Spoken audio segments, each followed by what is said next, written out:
नमस्कार साथियों, मेरा नाम संदीप वर्मा है और मैं एक वेल्थ मैनेजर वित्तीय सलाहकार हूँ। मेरी संस्था का नाम संदीप वर्मा एंड एसोसिएट्स है, जो कि एक वेल्थ मैनेजमेंट फर्म है और जो आपके इंश्योरेंस और इन्वेस्टमेंट संबंधित सभी जरूरतों की पूर्ति के लिए एकमात्र स्थान है। आज मैं आपसे रिटायरमेंट प्लानिंग को लेके बातचीत करने आया हूँ कि हमें रिटायरमेंट प्लानिंग क्यों करनी चाहिए, कैसे करनी चाहिए और हमें रिटायरमेंट के लिए कितनी राशि की आवश्यकता पड़ेगी। आइए इसे हम इस वीडियो के माध्यम से समझने की कोशिश करते हैं। दोस्तों, आज हम बात करेंगे रिटायरमेंट प्लानिंग की, वेल्थ क्रिएशन की, अमीर बनने की। इस वीडियो में हम आपको दिखाएंगे एग्जैक्टली रिटायरमेंट प्लानिंग कि मेरी आज की आमदनी के हिसाब से मुझे फ्यूचर में कितनी पेंशन चाहिए होगी विद मैथमेटिक कैलकुलेशन, और दूसरा कौन सा रिटायरमेंट प्लान मेरे लिए बेस्ट रहेगा। आज मैं आपके सामने एक आम आदमी के घर का खर्च रख रहा हूँ। एक आम आदमी के घर का खर्च, मैं 1 लीटर दूध की बात कर रहा हूँ और 1 प्लेट मसाला डोसा छोला भटूरा 1 प्लेट खाने की बात कर रहा हूँ। आज से 30 साल पहले सन 1990 में 1 लीटर दूध 10 रुपये का आता था और 1 प्लेट भोजन भी करीब करीब 10 रुपये का था। आज सन 2021 की बात करूँ तो दूध का रेट करीब 60 रुपये लीटर और 1 प्लेट स्नैक्स का rate chola bhatura masala dosa whatever is close to 100 rupees. इनका जो ग्रोथ रेट है वो 6 से 8% की रेंज में, जिसे हम कहते हैं महंगाई की दर, इन्फ्लेशन। यदि ऐसे ही चलता रहा तो आज से 20 एक साल के बाद सन 2040 में 1 लीटर दूध करीब करीब 200 रुपए का आएगा और 1 प्लेट स्नैक्स करीब करीब 400 रुपए का आएगा। अगर मैं एक हाउस होल्ड एक्सपेंस की बात करूं या 1 तोला सोने की बात करूं, एक घर के खर्च की बात, 1990 आज से अगेन 30 साल पहले 1 तोला सोना करीब 3000 में आता था और एक आम आदमी का घर खर्च भी करीब करीब 3000 था। आज सन 2021 की बात करें तो सोने का रेट भी 50,000 तोला और आम आदमी के घर का खर्च भी 50,000 रुपए के लगभग, जो 10% सालाना से ग्रो कर रहा है। और इसी तरह से चला तो जब आप और मैं आज से 20 साल के बाद रिटायर होंगे सन 2040 में, तो हो सकता है हमें अपना घर खर्च चलाने के लिए, इस लिविंग स्टैंडर्ड को मेंटेन करने के लिए 4-1 लाख रुपए महीने की जरूरत पड़ेगी। जी हां दोस्तों, 4-1 लाख रुपए ये आम आदमी, जो मैंने अज्यूम किया है, जिसकी उम्र 35 साल है और घर का खर्च 50,000 है। यदि आपकी इनकम 1 लाख है तो आप फिगर डबल कर दीजिए। तो अगर घर का खर्च 50,000 है, मैं ये मान लेता हूं, और आज से 25 साल के बाद, ये 35 साल का व्यक्ति है, मैंने 7% कंपाउंड इन्फ्लेशन काउंट किया है। अगर 7% कंपाउंड इन्फ्लेशन मैं इस आम आदमी की जीवन में जोड़ देता हूं, तो जब ये रिटायर होगा 60 साल की एज में, आज से 25 साल के बाद, तो इसे 5 करोड़ का डिपॉजिट चाहिए होगा। अगर 5 करोड़ बैंक में रखें, 6% सालाना ब्याज हो, 0.5% के हिसाब से 2.5 लाख रुपए महीना इसके घर में आएगा to maintain same living standard. अब क्वेश्चन ये आता है कि 50,000 तनख्वाह वाला आदमी 5 करोड़ कैसे जोड़े, क्या बेस्ट ऑप्शन है उसके लिए, तो वो मैं आपको बताता हूं। देखो, गोल क्लियर हो गया कि 5 करोड़ जोड़ना है। अब मैं मैथमेटिक्स रख रहा हूं आपके सामने।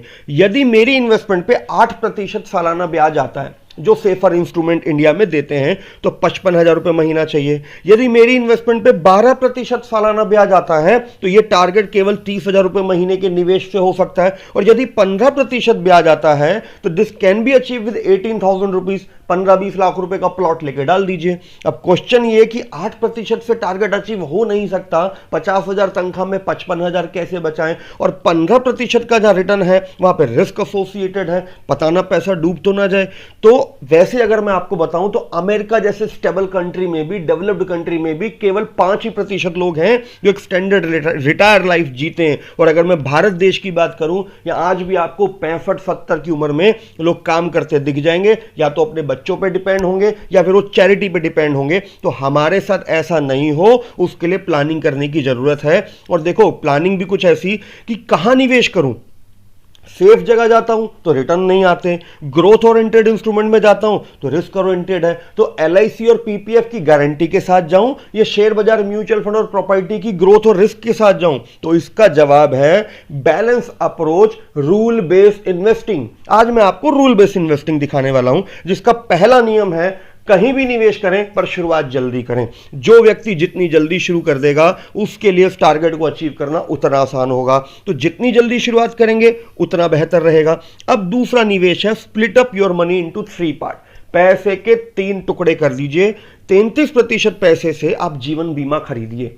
33% पैसे से आप शॉर्ट टर्म नीड के प्रोडक्ट खरीदिए और 33% पैसे को आप शेयर बाजार, म्यूचुअल फंड, प्रॉपर्टी कहीं भी पार्क कीजिए। ये रूल बेस्ड इन्वेस्टिंग का एक तरीका होता है, split up your money into 3 part. अब जहां पर 6, 7, 8% के अश्योर्ड रिटर्न आते हैं वहां से ग्रोथ तो नहीं बनती लेकिन प्रोटेक्शन मिल जाती है। शेयर बाजार में 15, 16, 18% के रिटर्न तो आते हैं बट रिस्क है। जिस साल मेरे को पैसा चाहिए तभी बाजार गिर गया तो 15-20% का रिटर्न कहां से आता है? तो उसके लिए एक बार आपको शेयर बाजार को समझना होगा। मैं ज्यादा लंबी बात नहीं कर रहा, सिर्फ सेंसेक्स की बात कर रहा हूं। वो सेंसेक्स जो इंडिया की टॉप 30 कंपनी से बना है, जिसको आज हम 60,000 पे देखते हैं, एक्चुअल में उसकी शुरुआत आज से 40 साल पहले 1979 में 100 रेट पॉइंट से हुई थी, जो सालाना 16% की ग्रोथ दे रहा है। यानी भारतीय शेयर बाजार में 16% की ग्रोथ तो बड़ी कंपनियां दे ही रही हैं। और यदि मैं म्यूचुअल फंड्स की बात करूं तो म्यूचुअल फंड का पिछले 15 साल का मैं रियल रिटर्न बता रहा हूं। जिन लोगों ने पिछले 15 साल में 15,000 रुपए महीना दिया, 15% ग्रोथ आई, आज उनके पास 1 करोड़ रुपए का रियल रिटर्न है। तो मैं फिर वही बात करूंगा कि 5 करोड़ टारगेट अचीव करना है तो मैं सारा पैसा शेयर बाजार में डालने की बात नहीं कर रहा। I am advising a rule based investing. कुछ पैसा जीवन बीमा में डालो, कुछ पैसा शॉर्ट टर्म नीड के प्रोडक्ट में रखो, कुछ पैसा लॉन्ग टर्म गोल के हिसाब से चलाओ। 10, 12, 15% की ग्रोथ बनानी कोई मुश्किल नहीं है। अब क्वेश्चन ये आता है, मैं जिंदा रहा तो खूब वेल्थ बनाऊंगा, कहीं इमरजेंसी आ गई, अगर प्लान ए फेल हो गया मेरी लाइफ में तो व्हाट इज प्लान बी? तो मैं आज आपको प्लान बी भी बताऊंगा। मेरी नौकरी चली गई, बेड रेस्ट आ गया, दुकान बंद हो गई तो क्या होगा? तो जैसा मैंने आपको कहा, 100 रुपए में से 33 रुपए शॉर्ट टर्म नीड के प्रोडक्ट में डालो, वो मुझे इमरजेंसी पोजीशन में बचा लेंगे। अब भगवान ना करे मैं ही नहीं रहा, मैं इस दुनिया में नहीं रहा, मैं जिंदा हूं तो वेल्थ बनाऊंगा, मैं नहीं रहा तो मेरी बीवी बच्चों को तो आज ही पेंशन चाहिए। तो जो 33% पैसा मैंने कहा था जीवन बीमा कंपनी को दो, वो आपके परिवार को बचा लेंगे। तो रूल बेस्ड इन्वेस्टिंग, पैसे के 3 हिस्से कीजिए,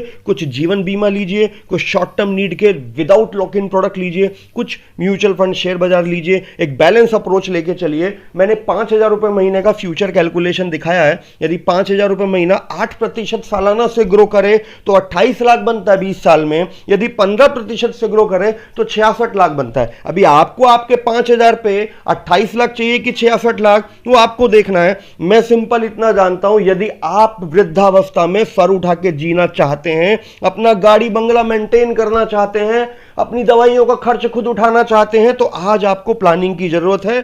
शान से सर उठाकर जीने के लिए अपने फाइनेंशियल एडवाइजर को कांटेक्ट कीजिए, अपनी आर्थिक कुंडली चेक कराइए। ये वीडियो हमने सिर्फ ट्रेनिंग और एजुकेशन पर्पज से बनाया है। हम किसी भी कंपनी के प्रोडक्ट का कोई एंडोर्समेंट नहीं कर रहे। Mutual fund investment are subject to market risk and insurance is subject matter of solicitation. Thank you.